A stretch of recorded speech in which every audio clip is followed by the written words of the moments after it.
Real estate రాజధానిలో పేద సామాజిక వర్గాలకు చోటు లేకుండా తాము మాత్రమే ఒక కోట కట్టుకోవాలన్న కుతంత్రాలు చేయడం కూడా రూపం మార్చుకున్న అంటరానితనమే. రూపం మార్చుకున్న ఈ అంటరానితనం అంటే పేదల ఇళ్ల నిర్మాణానికి భూములు ఇస్తే సామాజిక సమతౌల్యం దెబ్బతింటుంది అని చెప్పి ఏకంగా కోర్టులకు వెళ్ళి ఆ కోర్టుల్లో కేసులు వేసి సిగ్గు లేకుండా వాదించడం కూడా రూపం మార్చుకున్న అంటరానితనమే.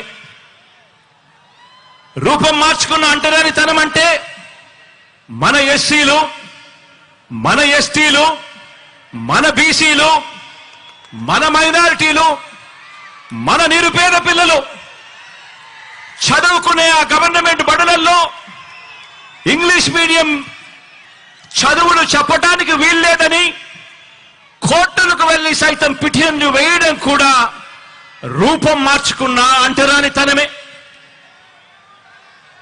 ఆ పేద వర్గాల పిల్లలకు ట్యాబులు ఇస్తే అందులో వారు చూడకూడనివి చూస్తున్నారంటూ వాళ్ళ పిల్లల చేతుల్లో కూడా సెల్ ఫోన్లు ఉన్నాయని, ట్యాబులు ఉన్నాయి అన్న విషయాన్ని ఉద్దేశపూర్వకంగా కూడా మర్చిపోతూ డిజిటల్ లిటరసీని మన పేద పిల్లలకు ఇవ్వటానికి వీల్లేదని చెప్పి కుట్రపూరితంగా రాతలు రాయడం, వాదించడం కూడా రూపం మార్చుకున్న అంటరానితనమే.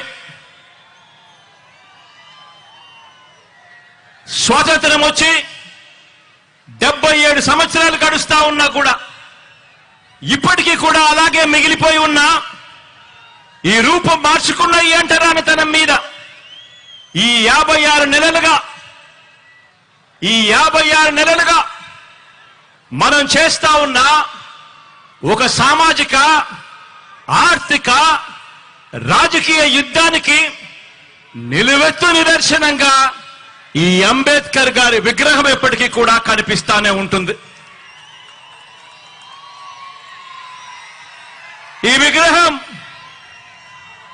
విగ్రహం దేశంలోనే కాదు ప్రపంచంలోనే అతిపెద్ద అంబేద్కర్ గారి విగ్రహం అని కూడా చెప్పడానికి గర్వపడతా ఉన్నా.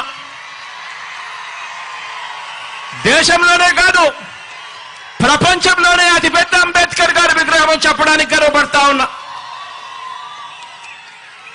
ఇది 81 అడుగుల వేదిక మీద ఏర్పాటు చేసి 125 అడుగుల మహావిగ్రహం అంటే 206 అడుగుల ఎత్తైన ఈ విగ్రహం దేశంతో కాదు మనం పోటీ పడేది, ప్రపంచంతోనే పోటీ పడతా ఉన్నామని చెప్పి కూడా ఈ సందర్భంగా తెలియజేస్తా ఉన్నా.